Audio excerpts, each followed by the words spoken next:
All All right. right, people. This is Alex from Mindful Attraction, and today we're gonna have a guest. I know I barely have guests, but the reason why I wanted to have him is because I want to show you guys someone who can help you guys improve in your productivity, in your professional life, and or any area which you find a weakness. Because I'm just a dating coach.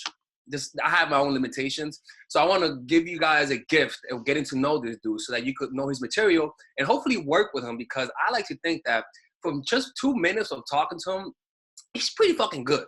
All right. So we're gonna discuss this. We're gonna talk about the things how he approaches coaching, how he approaches the self-development, and we go from there. All right. So Vic, say hello What's to the going on, people, man. everybody? My name is Victor Pierantoni. I run a brand called Zen Stoic Mastery, where basically help people in their personal and professional life to create more mental wellness and vitality. So that's a big thing that I do. And I met Delexis in another coaching program that we were doing together. Yeah. And, we both have very relatable content to one another. So it was only natural that this came together.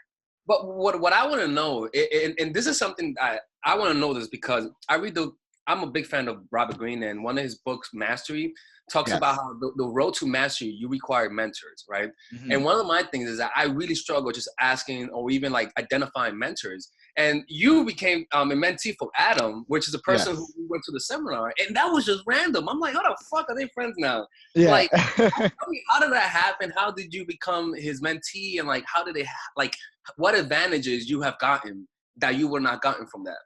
Yeah, so I originally hired Adam Lyons as a mentor, and Adam Lyons, for those of you who don't know who he is the number one dating coach in the world, but he's also a business coach. He's also a marketing consultant, and he has a company called Psychology Hacker, which is what initially brought me back into contact with Adam. Because originally I had approached him for dating, because I was pretty rough with the opposite sex when it came to dating and everything like that when I was in high school. So I reached out to him when I was, about 19. That's when I met Delexis. Yeah. So 8 years ago now. And I reached back out to Adam for advice in business, because I saw he was working his business called Psychology Hacker. And I have to say that the things that really blew me away about that experience was that when you have a mentor in your life, when you have a second set of eyes on what you're doing, you stop taking your own stories and beliefs as gospel, even the negative ones. So we could have limiting beliefs for ourselves and we'll take them as the truth. Like I'm like things like I'm not good enough to achieve X. And when you have somebody like a mentor who's been there and walked that path, they can identify the limiting patterns that they may have gone through that you're going through now. So it really helps to have that second set of eyes, and it compresses the time that it takes to actually achieve your goals. That's. But the thing is that how can I say is how did you identify him to be your mentee? Because that's the big part is not looking at who he is, but looking at the traits, the hidden traits that you Mhm. could that makes him a good mentee. You know what I'm saying? Yes. Yeah. No, the thing that really blew me away about him and why I chose him as a mentor is I ultimately, I'm not just going to look at the achievements of somebody, Yeah. but I'm going to look at their overall lifestyle. He has a family with kids and everything like that. He does the things that he wants to do in terms of hobbies and whatnot. So he's having fun. He's building a business that he really believes in. And has two girlfriends. Yeah, he has two girlfriends. I mean, that that's subjective for sure. I mean, that's his jam.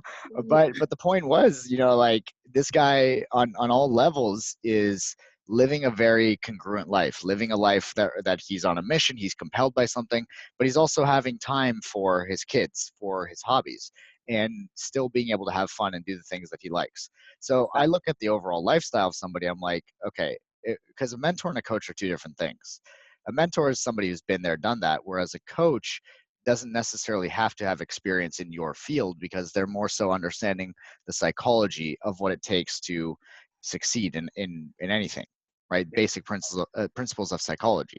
So Adam, as a mentor, he's been there, done that. He's walked the path that I want to walk in terms of business, uh, with, and simultaneously is also an outstanding father.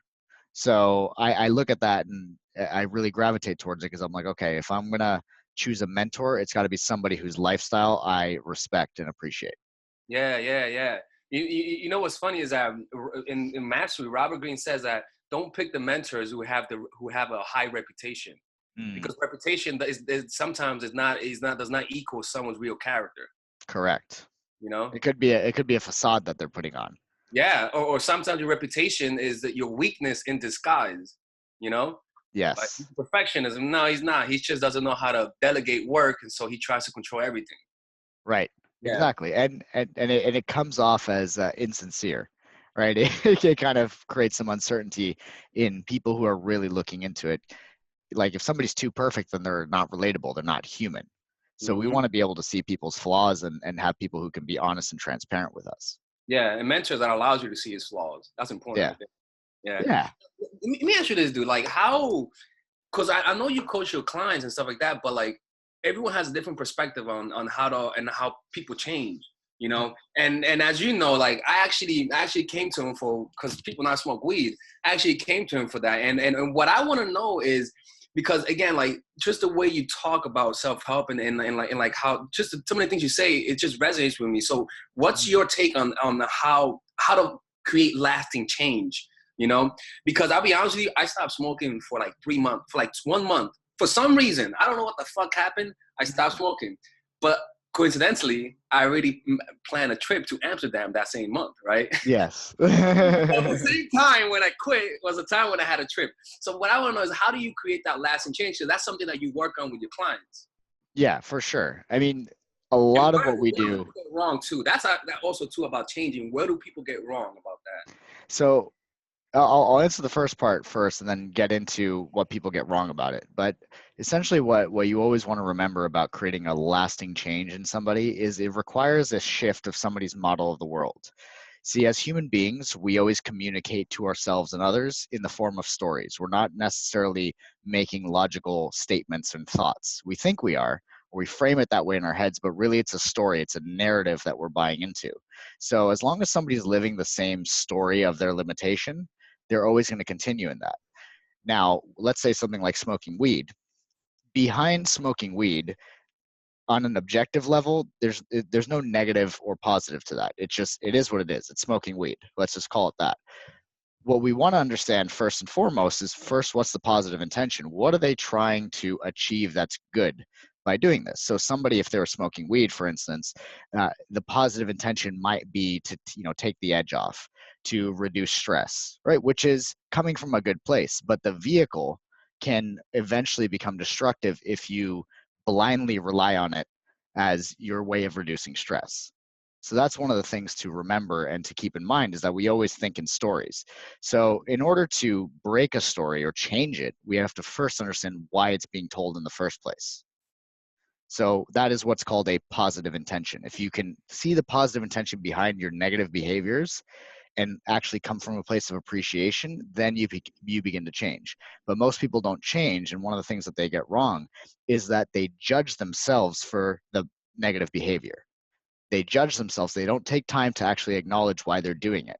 So anytime you're helping somebody, like in my case, quit smoking or quit drinking or make any kind of lasting change, what you want to understand is that for most of their life, anybody who's ever tried to give them advice on this is trying to tell them what to do or tell them why it's so bad versus actually taking a moment to understand why and step into that person's universe, step into their model of how they perceive everything. If you can show somebody and convey to somebody that you get it, then you're going to have a lot easier time to lead them down the path of what they actually want. Now, in addition to that, you also need to know what their reasons are for wanting to change. The reasons need to be big enough because as human beings, we need an incentive to move forward. Yeah. If we don't perceive it's going to meet our needs, we won't do it. So we need to also figure out, well, what's the reason to change? What's the leverage? And then help that person to create a compelling future. Basically associate pain to staying there, like, and magnify it by bringing the pain closer. Because a lot of things like that, like smoking weed, there's not really a short-term pain, but you realize long-term you'll be less productive. So in that case, what we want to see is like, okay, well, I would ask something like this. Okay, you're smoking daily, whatever the case is. How is that going to be if you continue this path for 6 months? What's life going to be like? What's it going to be like if you continue it for 2 years? And then when that person starts to visualize and associate the pain right here, right now, because that's what I'm doing, I'm directing the focus to that, Then they start to see, okay, shit, there are some real consequences to this. And it Mm. starts to become real. One of the reasons why people don't change is because they don't make the consequences real.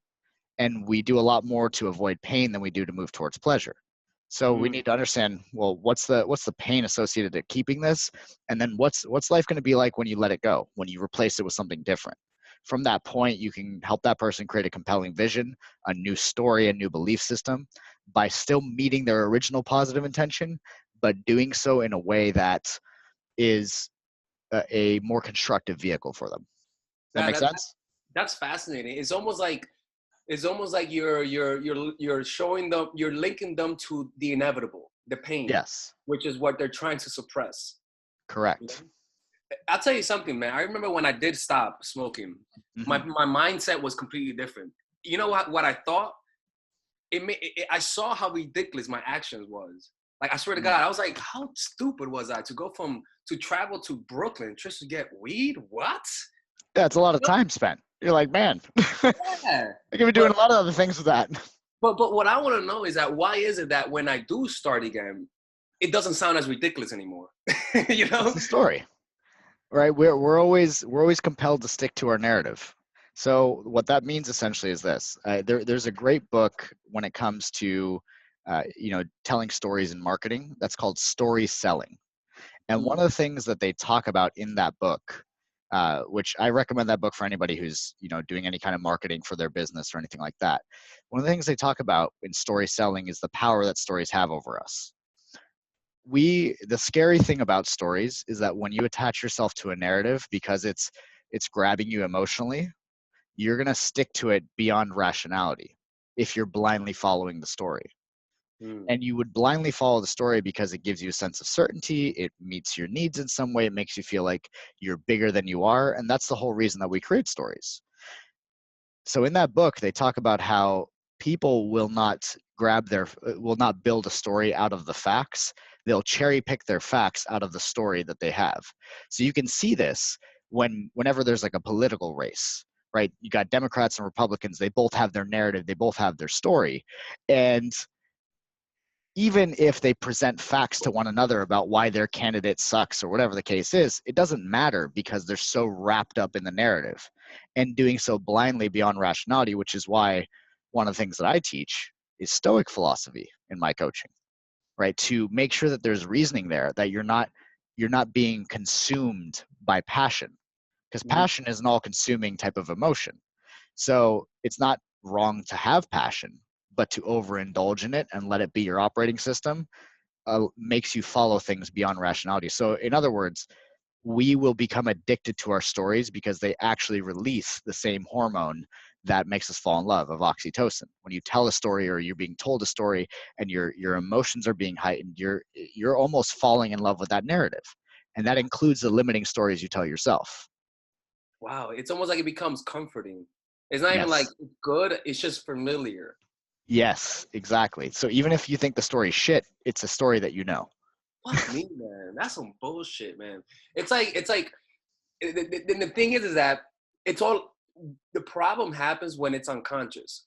Hmm. Because when that story, when those emotions are running unconsciously, you wake up when you already fucked everything up. You know, you Correct. realize what you really, but you have to see your life Hmm. fucked up. You have to be in a cell.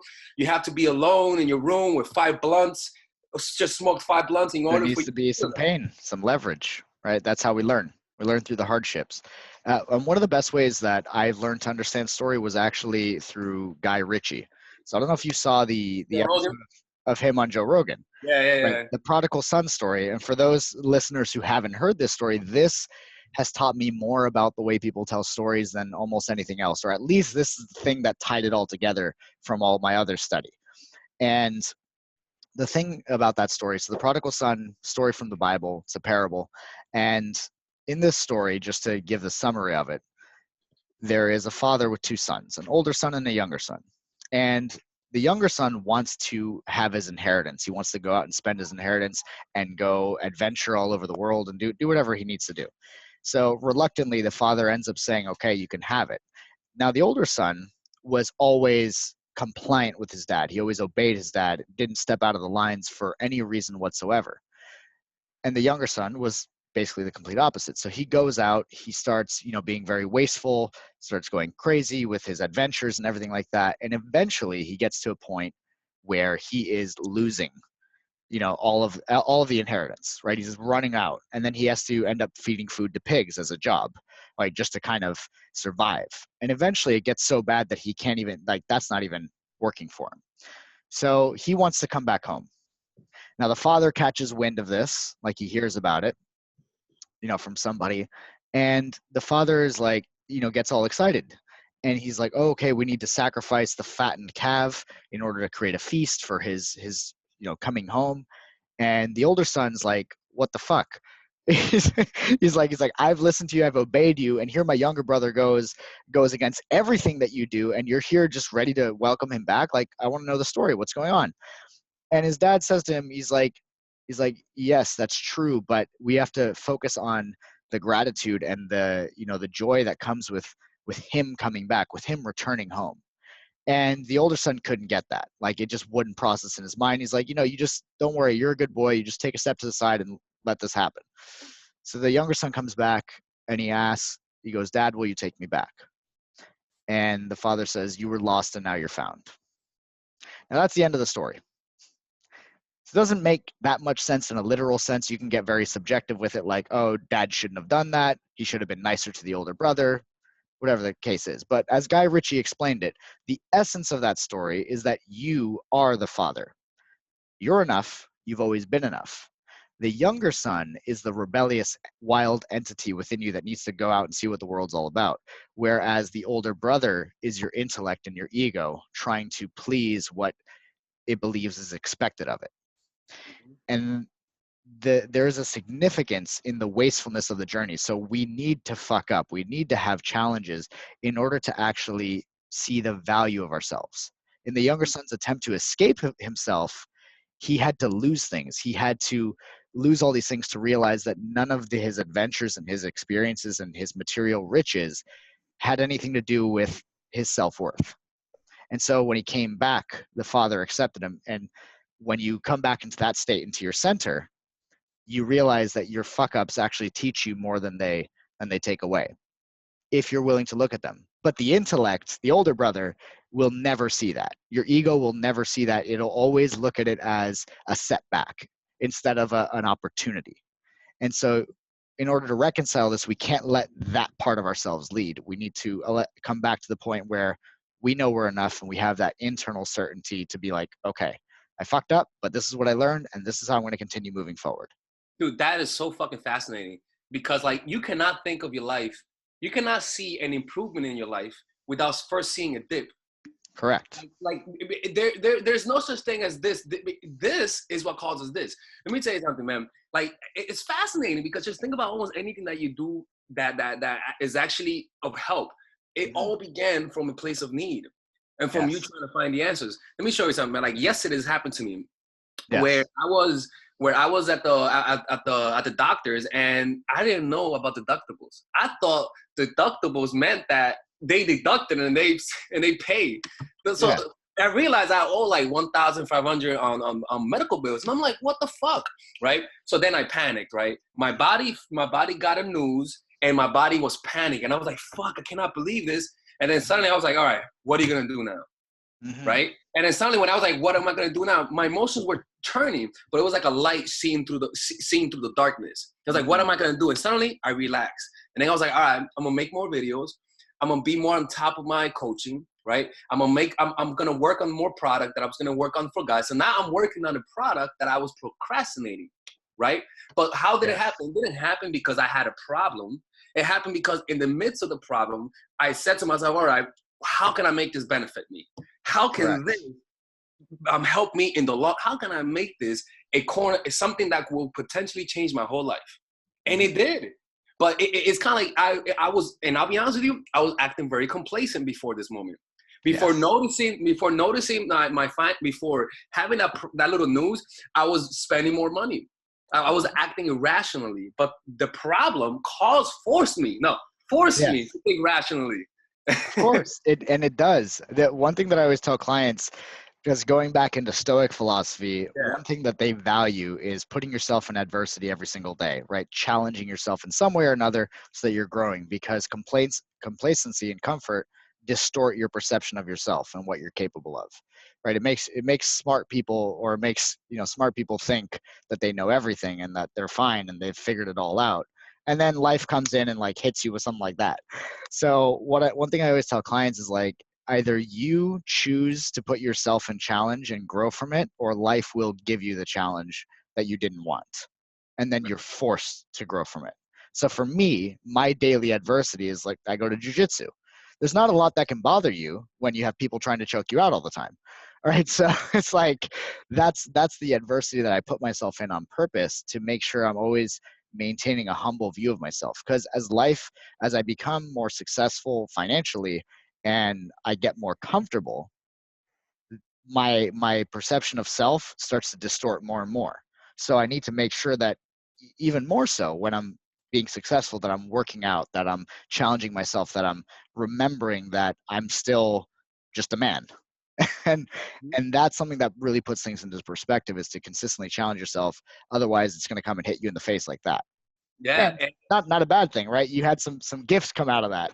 Yeah. Right. But I'll tell you one thing, man. That's actually, when it comes to like achieving anything, that's actually a good thing if you look at it positively, because that means that your competition potentially could fall prey to that, and that Of could be your course. advantage. You know? 100%. Everybody has the capacity to fall prey to that, right? It's a point that you drift on. I was telling a client earlier today, it's like, no matter how good you get, if you rest on your comfort, life will find another way to challenge you. Like, you're never going to be like on top and then I'm done and it's all good. It's not going to Yeah. look like that. And the thing about when you're on top, and you could think about this in almost anything that you got decent. Like whenever you improve, you're like, all right, I'm done. I'm here. Yep. You know, like, and that happened to me. For example, I moved and I got on YouTube. I got decently successful, and then I started noticing I got lazy. You know, and the reason why I got lazy is because I didn't have any other goals. Like what I noticed is that when you have a goal that you're hungry for, the hunger is kind of painful. Like Yes. that hunger to want to be who you are, because who you are right now isn't as satisfying, becomes almost like a pain, like a Yes. spiritual pain. You know, and Robert Greene talked about this, that he said transformation doesn't come from an experience, from taking DMT, or for seeing a shaman. Transformation comes from your struggle to achieve your goals. The process Correct. of achieving it is what transforms you. Yes. 100%. It's have you ever read the book Steal Like an Artist? No, I've seen it though. Yeah, so it's by Austin Kleon, and Steal Like an Artist. One of the chapters like blew my mind. Is he's like, you find your voice and become who you are by failing to become your heroes. Because we all try to become our heroes. Like for me, it's like Bruce Lee, it's like Adam, right? Like I can't become them because I'm me, right? So by failing to become them in my pursuit of it, in that struggle and that hunger to be like them, I find my own voice and I find that success and I grow. So Yeah, it's interesting how it's that struggle that creates the hunger. it's kind of like they become what mentors to me are. They're kind of like that when your car's fucked up, but then somebody comes in and like Yep. gives a boost. But the car runs itself though. You just activated it. Yes. Exactly. That's the whole idea. So it's interesting how we think and how we bring ourselves to do certain things. And life without adversity, you never actually realize your potential. So we need that. It's like every time it happens, it's a gift, even though it doesn't feel good. Yeah. Like it has more to give you than it does to take away if you're willing to look at it in the right way. You see, Tony Robbins has a chapter in his book called "Questions Are the Answers." Mm-hmm. Right? And I remember this one fucking chick, bitch. Sorry about that. She dumped me, right? And I do that just to kid around. It's not like I'm going through a traumatic moment right now. Yeah. And she dumped me, and I'll be honest with you, like you feel insignificant because when somebody rejects you, to you, it feels like that's your mark. It's like that's what the market will pay for you. It feels like Yes. that, right? and so I'm thinking it's kind of like, all right, I feel shitty about myself. And then I'm like, all right, the reason why I feel shitty is because right now I'm just focusing in on this microscopic moment, you Mm-hmm. know? And then I ask myself, because to think, quote unquote, positively, to sort of feel more in control, you gotta, it's not about thinking short term, it's about thinking long term, because you control that. Correct. There's more control there. I tell to myself, all right, how can this be a positive thing? You know? And then I started thinking, all right, this could help give me more motivation to improve my art. This could give me more motivation to want to prove her wrong. I don't give a fuck if it's unhealthy, but it starts the process. It It gives got you moving. Yeah, Which is exactly. the point.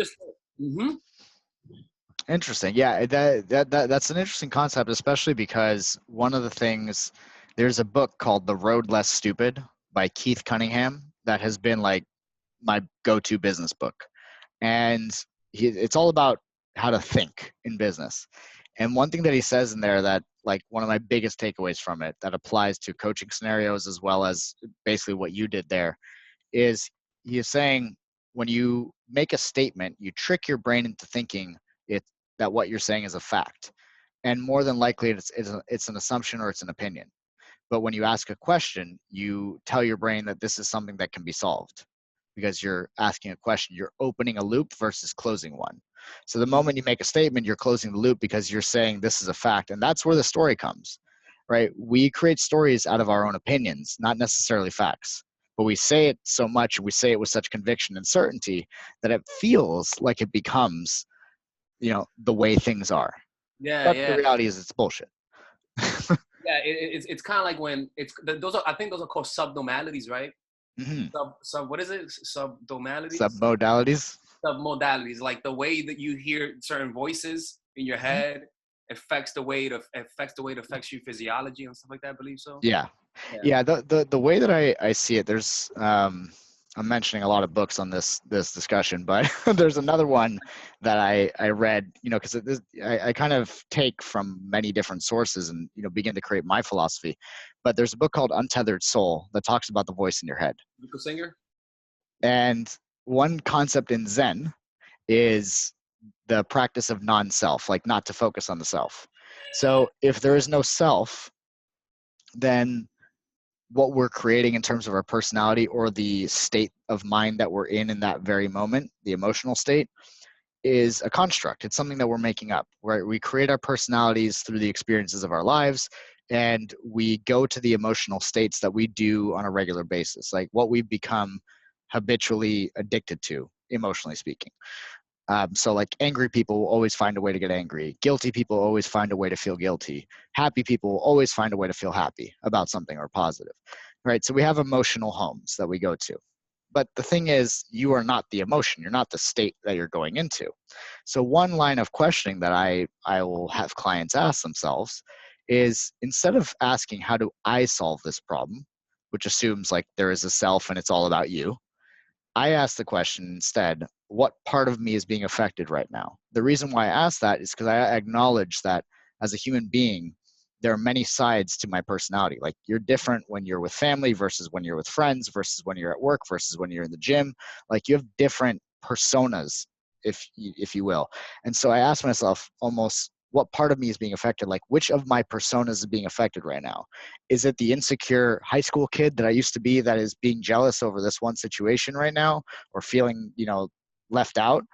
Or, it's not all of me. It's not the CEO. It's not the coach that's being affected. Maybe it's this one side of me.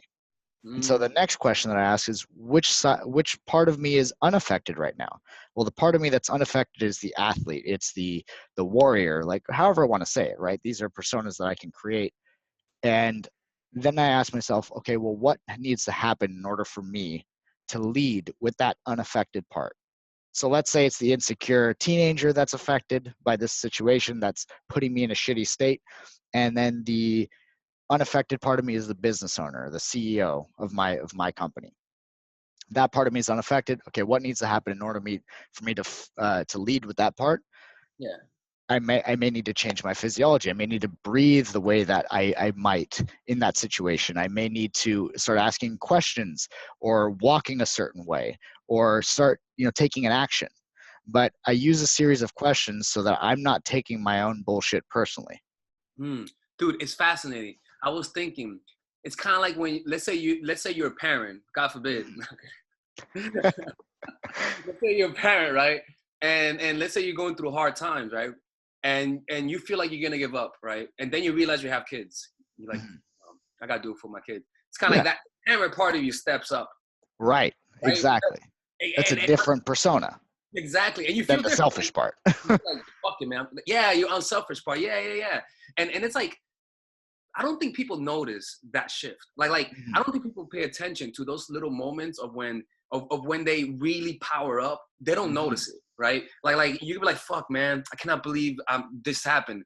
But the Lexus, man, you could do this, man. Suddenly your other side steps in, you know. Yes. But it happens unconsciously. What you're saying is like how to control that consciously. Right. Like in your example, like with the parent and the kid, this is how I see it. It's like every state that you go into is almost like a different character that you're playing in the story of your life. And so you want to make sure you're bringing the right character to play the proper role. You can't be a parent in the selfish state, right? You got to be in your parent state, your like provider state, not in the selfish state. So it's if we were to think about it like actors in a movie, it's like you wouldn't want George Costanza to play Batman, so you wouldn't bring that side of of it to that role. Same thing with yourself. You don't want to bring the selfish side to the to the parent role. You don't want to bring the workaholic to the relationship role. The pothead to the work or whatever. Right, exactly. Or the pothead to like the productive role. Like you don't want to do that.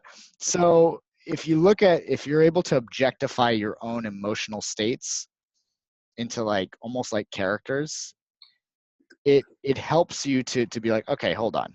I'm leading with this part of myself and I know this is bullshit. This is not going to work. Let me shift gears. Let me shift over to this state and Hmm.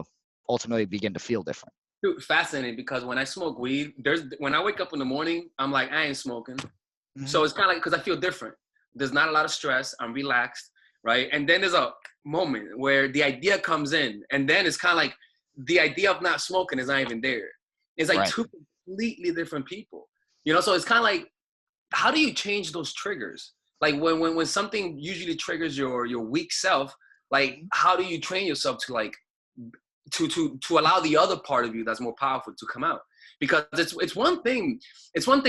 A lot of, when you know this with coaching, it's one thing. No, the biggest problem with coaching people isn't that they don't know what to do. It's just don't do it. Right. Just do it. Like asking those questions.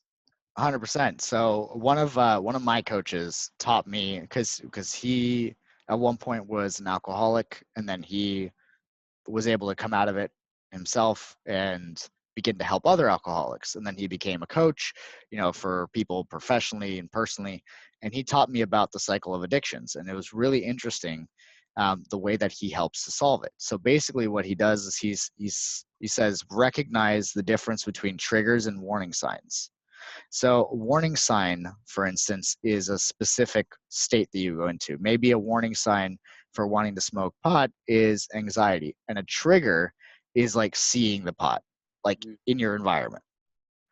So there's a difference between the two of those things, because if you could be in a state of confidence and productivity and like want to work on your business and see the pot and not be affected by it. But if you're experiencing a warning sign, it's showing you that you are prone to going and doing that habit, like much more likely to even notice it or consider it to be an option Yeah. versus when you're in a different state where you don't give a shit. So understanding the difference between those triggers and warning signs is really important. So the thing that you want to do is not to try to fight the triggers, although reducing the triggers also helps, like getting it out of your environment. Like for example, like I like cookies, like chocolate chip cookies. They're fucking amazing. Love them. I don't keep them in the house because I know after a day of coaching, when my decision-making abilities have been exhausted, I'm not going to make good decisions when it comes to food. So I make sure healthy food is in the area so that my go-to is just my environment. That's me managing the trigger. The warning sign is like exhaustion, stress, whatever the case is. So in order to manage the warning signs, that's a different story. So you can manage the triggers by just changing the environment, or for the warning signs, you got to understand, like, okay, well, when I start to feel anxiety, what are some coping mechanisms I can use in order to help me with this particular state? So, like, if it's anxiety, okay, well, I can go for a walk. I can, get a drink of water. because just drinking water will change the way you feel emotionally because it changes your body language, it changes your breathing. So even just hydrating can be helpful. So that could be a strategy. You can, do some affirmations when you're starting to feel like that. You can go and revisit your goals. I mean, there's a lot of different coping mechanisms that'll pull you out of that state, but it's about training yourself ahead of time when you're not in the state, because it's harder to stop a moving train. Yeah, You yeah, know what I yeah. mean? So, listing it out. Like, okay, this is the habit I want to stop. What are my triggers? Okay, when I see this, when I see this, when I see this. What are my warning signs that make me susceptible to those triggers? This state, this state, this state. Like anxiety, tiredness or stress, and this one other thing. And then you start to archive, okay, what are my coping mechanisms? And you gotta, you do this on paper so that you can visually see it and begin to practice it and like Wow. set your environment up for this type of thing. It's funny about setting your environment up. Because me, I started drawing, right? Mm-hmm. And I like to think I'm kind of decent at it. And I stopped drawing for a few weeks, right? Because I got into a new apartment. And this room, right? I'm moving out today. But this room I would just sit down right there because that's the only chair I had, right? Mm-hmm. But the problem was that I wasn't drawing because it wasn't comfortable. So I wasn't following my goal, which is to be an artist. So you know what I did? I bought a drafting table. And as soon as I bought this drafting table, my chain went up. Productivity went up. Yes. Normally slouching down, but just seeing that visual of the drafting table just made me want to draw. And then what I noticed is that when I listen to biographies of artists like Michelangelo or Leonardo, automatically I just want to draw. Automatically, yes. I want to be able to just create art. So it's kind of like knowing what are those things, like you said, what are those triggers that inspires you, that brings out, not just knowing what brings out the negative, but also what naturally brings out the power for you. Yes, 100%.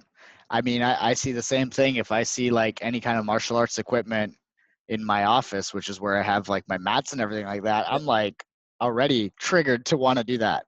Right. I keep the stuff in the environment. So a lot of people, I think they discount the importance of the environment. Like, oh no, you should just do it anyway, even if it's uncomfortable. It's like, yeah, you could, but why not also aid yourself? Like acknowledge that you live in a physical world and resources and material are important. And make sure that they're serving you in where they're at in terms of your space. So that's one thing that I love the fact that you did that in terms of getting the drafting table, like, and listening to the music. It brought everything back together. Yeah, I'll be honest with you, it's been the best investment I made. Seriously, yes. Like out of all the things I've bought, this drafting table is the best thing I bought. I wouldn't. That's like surprising that has been the smartest thing, but it was because I noticed that I needed a table, and with some people, sometimes you just need to move to a new place with like better light. Sometimes you just need more sun in your room and you feel more inspired to do things, Yeah, it's crazy. Fascinating. 100%. I mean, yeah, we all have that. So yeah, I think that's a good point that you made. Don't just realize the triggers for the negative, but also the positive. Because if you start to set up those deliberately, that will always trigger you to be in that inspired state or whatnot. That will also help you to replace the bad habits with the good habits. Yeah, it's funny because I used to struggle playing basketball consistently, but I did notice that when I saw people playing basketball, I needed to play. Yeah. So then I realized, I just said to myself, dude, just go to the gym and just look at people playing basketball without the intention to play. Yeah. And you're going to play. And it worked, Yeah, you're just showing up, right? You're at a very minimum of showing up. Yeah, it's crazy. If you think to yourself, oh, it's not going to work, I just won't even go. You're kidding yourself. I mean, when I got injured several times last year in jiu-jitsu, and I wouldn't go because I was like, oh, I'm injured. Now, if I get injured, first of all, I don't look at it as good or bad. I just look at it as something that happened. And even if it's painful, what I think to myself is the meaning that I've associated is this is a new opportunity to work a different side of my game that I wasn't working. And if I just show up, I'll get to do that. I'll be inspired to look for new ways rather than sitting at home and being pissed that I have an injury. Yeah. So I think showing up like you did, like just showing up to the court right away, it triggered you to be like, oh, you know what? Like I'm going to get in here. Yeah. It's all about just, I'll be honest with you. The most powerful question I ask myself is what benefits can I get from this? Yeah. Like that question, it's again, like I lost, noticed I owed $1,500, and then suddenly by saying, how can I benefit from this? The benefit is that it gives me more energy because I have to pay. Yeah. And You know? there's a belief embedded in that question. How can I benefit from this? Implies already, without you saying it, that there is a benefit. Yeah, yeah. So It's the like, questions have beliefs in them. if you yeah, yeah, it's crazy, man. Bro, man, that's so let me ask you this last thing. What are yeah, some of the most powerful books, top 3 books you've ever read that you recommend? Because the kind depends of on the context, or like what you're looking to get. transformational books that you find fascinating. So yeah, so for me, the top book of all time for myself, and the thing that changed me most, was The Four Agreements. That book again, I keep hearing about that one. Yeah, that one, it really simple but very profound, right? That Talk helped to me me. about that. That was like my initial push into this industry, is like, was that book. That was how I entered. So Four Agreements is a stellar one. The other one that I would say is Marcus Aurelius Meditations. Mm. So that one is a Stoic book by one of the great Stoic philosophers, Marcus Aurelius, who was a Roman emperor. And he never intended this book to be a book, right? This was written 2,000 years ago. This was just his journal. And so they turned it into a book, and he was writing this for himself. Like, these are Wow. just like his thoughts and everything like that. And he was, one of the most noble emperors that Rome had ever seen, which is why he's such a prominent figure in Stoic philosophy. So Marcus Aurelius Meditations is another one of my favorites. And then for a third one, depending on, like, for transformation, I would say, this is a tough one, man. There's so many. um, Maybe two. what's that? Two more. Since go with like 2 instead of 1, just to make it easier. Okay, yeah. So the other one that I would say is, this book is a business book. It's one of the ones that I mentioned before, but it also helps you to think much more rationally about what's going on in your life. It's mainly geared towards business, but you can also use it for the way that you think on personal level, which is called The Road Less Stupid by Keith Cunningham.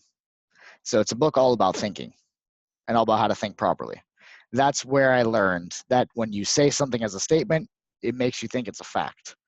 When you change it to a question, it's something that can be solved. Mm. So that one, and then I'd say the last one would be, oh man, I'd say Start With Why by Simon Sinek. That That, one again. Okay. that one was a really impactful one for me too, because what it does, at least for myself and for my clients, is it's about understanding why you're showing up to do something.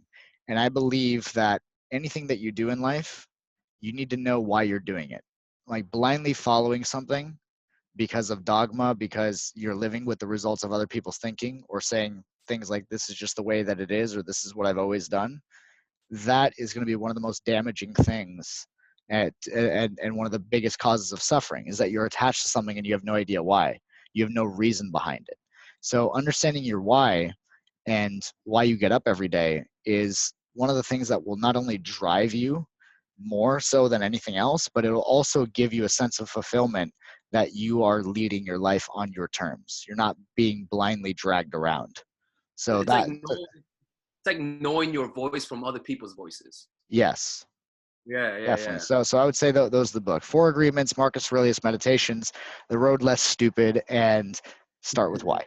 I'll tell you what, man. Like with the Start With Why, it sounds like, because to me, knowing yourself isn't knowing the facts, but knowing your reactions to things, your emotional Yes. reactions to things. I like this. I don't like that. I'm afraid of that. That is knowing yourself.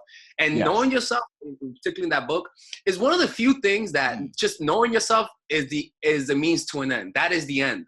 Like Yes. simply knowing yourself, you gain a lot of benefits by simply knowing who you are. Because when you know yourself, you're able to let go of all the unnecessary voices that distract you from what you're supposed to do.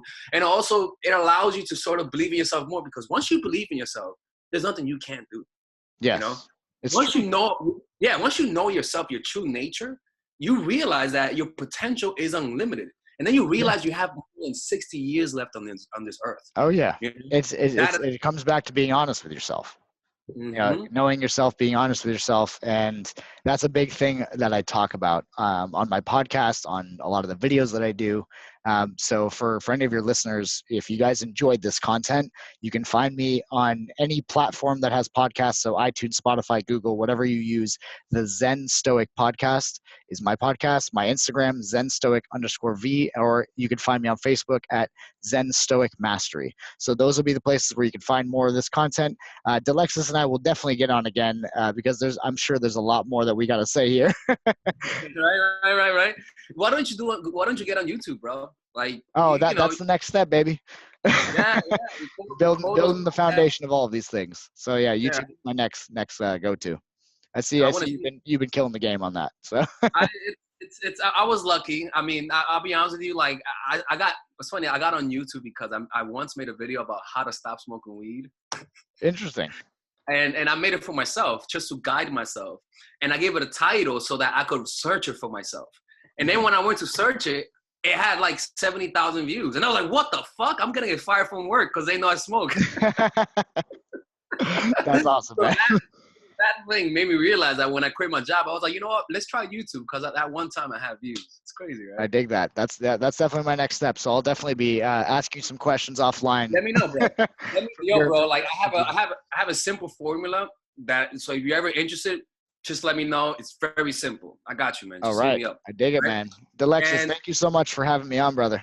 And people, man, the link to all of his info will be on the link below. And I hope you guys enjoy this. And take care, guys. Be safe. Take care, everyone.